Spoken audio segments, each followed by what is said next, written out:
बस्तर और पूरे जो नक्सल प्रभावित राज्य हैं और जो जिले हैं वहां पर जब से अमित शाह जो केंद्रीय गृह मंत्री हैं उन्होंने 26 मार्च तक पूरे सशस्त्र माओवाद को भारत से खत्म करने की घोषणा की है।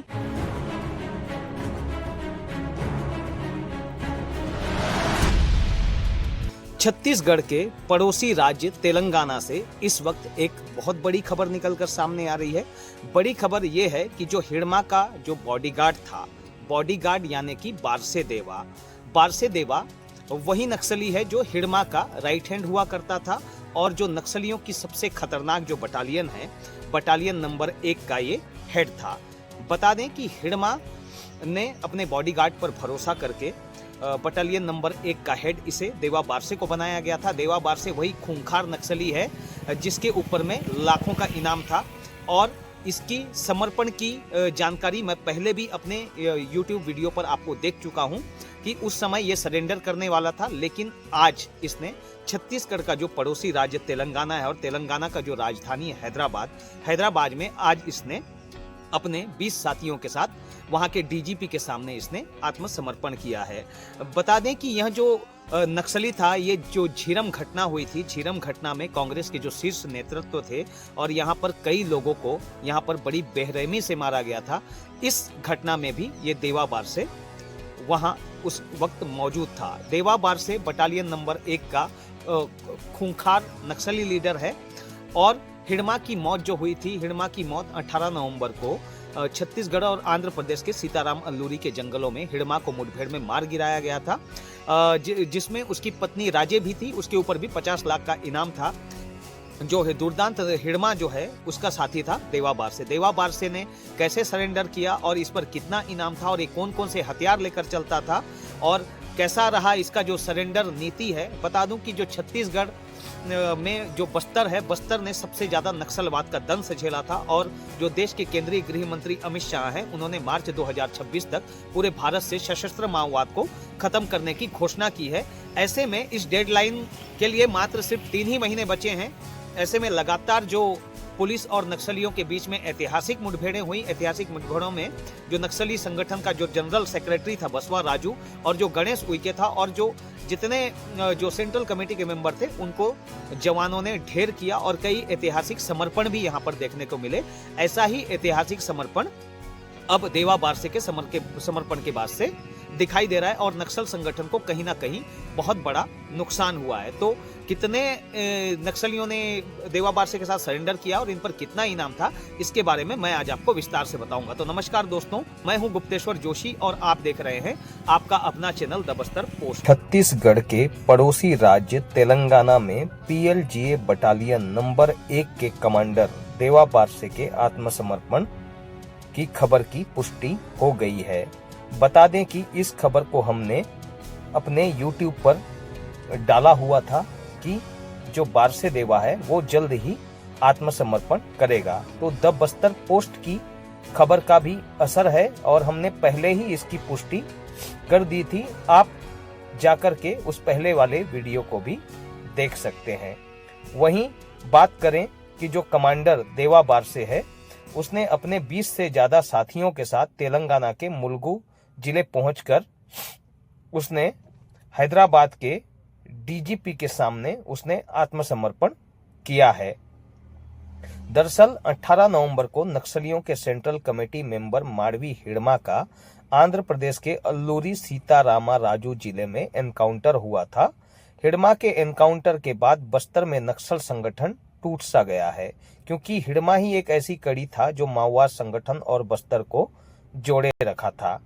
वहीं जो लीडर बारसे देवा है इसके बारे में जानते हैं। ये हिड़मा के ही गांव पुअर्ती का रहने वाला है। नक्सलियों के स्ट्रॉन्ग होल्ड एरिया से ये ताल्लुक रखता था। इसका नाम बारसा, सुक्का, देवन्ना, बड़ा देवा के नाम से भी यह मशहूर था। पहले दरबार डिवीजन कमेटी का सेक्रेटरी भी था और हिड़मा का सबसे करीबी और भरोसेमंद साथी था। यह अनपढ़ है लेकिन उड़िया, तेलुगु, मराठी, हिंदी भाषा का भी ये जानकार है। नक्सलियों की प्रेस टीम में काम करने का इसे अनुभव भी है। तकनीकी और मीडिया हैंडलिंग में भी यह माहिर है। रणनीति बनाने में भी ये माहिर है, सिविल मिलिट्री विंग में भी यह सक्रिय है। वहीं घातक हथियारों का देसी एक्सपर्ट भी है देवाबार से। बता दें कि बैरल ग्रेनेड लॉन्चर बनाना भी इसने सीखा है। वहीं हथियार बनाने की ट्रेनिंग नक्सली कैंपों में भी इसने ली है। प्रेशर बम और देसी बम बनाने में भी यह माहिर है। और ये किन किन बड़े हमलों में शामिल रहा है इसकी भी बात करते हैं। ये 25 मई 2013 झीरम घाटी हमला हुआ था। यह हमला कांग्रेस नेताओं पर हमला था और इसमें कई बड़े नक्सली लीडर कांग्रेस के मारे गए थे। वहीं 26 अप्रैल 2023 में अरनपुर नक्सली हमला भी इसका मास्टरमाइंड ये था, जिसमें 10 जवान शहीद हुए थे। सुकमा और दंतेवाड़ा हमलों में भी इसी कमेटी का हाथ था। हर बार देवा फ्रंटलाइन लीडर के रूप में मौजूद रहा है। वहीं हिडमा और बारसे देवा दोनों एक ही गांव के रहने वाले थे। हिडमा पुअर्ती गांव का रहने वाला था, वहीं बारसे देवा भी सुकमा जिले के पुअर्ती गांव का रहने वाला है।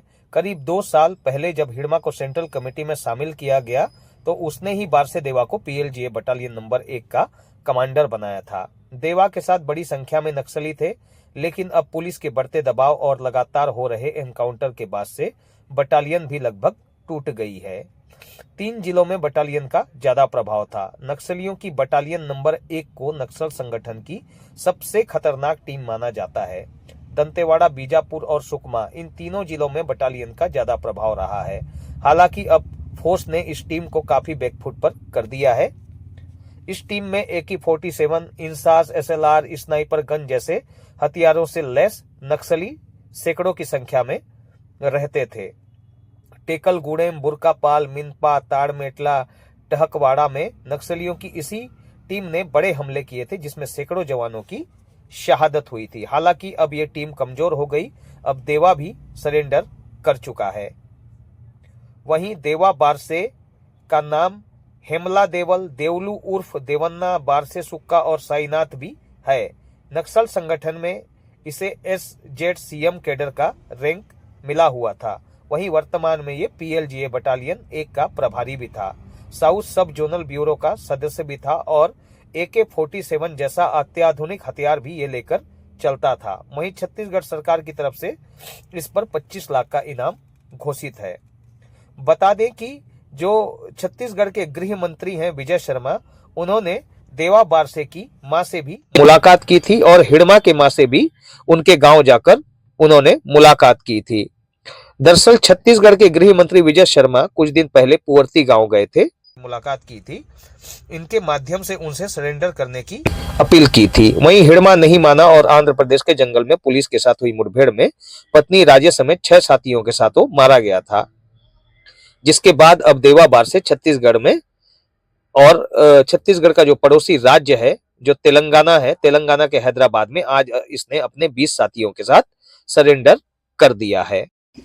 ऐसे ही मैं लगातार छत्तीसगढ़ और बस्तर की जो संस्कृति है, परंपरा है, जो नक्सल घटनाएं हैं और जो भ्रष्टाचार की जो खबरें हैं और नक्सल घटनाओं की हम ग्राउंड रिपोर्ट लगातार अपने इस YouTube चैनल पर करते हैं और आपको पल पल की अपडेट देने की कोशिश भी करते हैं। अगर हमारा चैनल आपको पसंद आता है तो हमारे चैनल द बस्तर पोस्ट को सब्सक्राइब कीजिए, उसे लाइक कीजिए और अपने ज़्यादा से ज़्यादा दोस्तों में शेयर कीजिएगा। धन्यवाद दोस्तों। जय हिंद, जय भारत।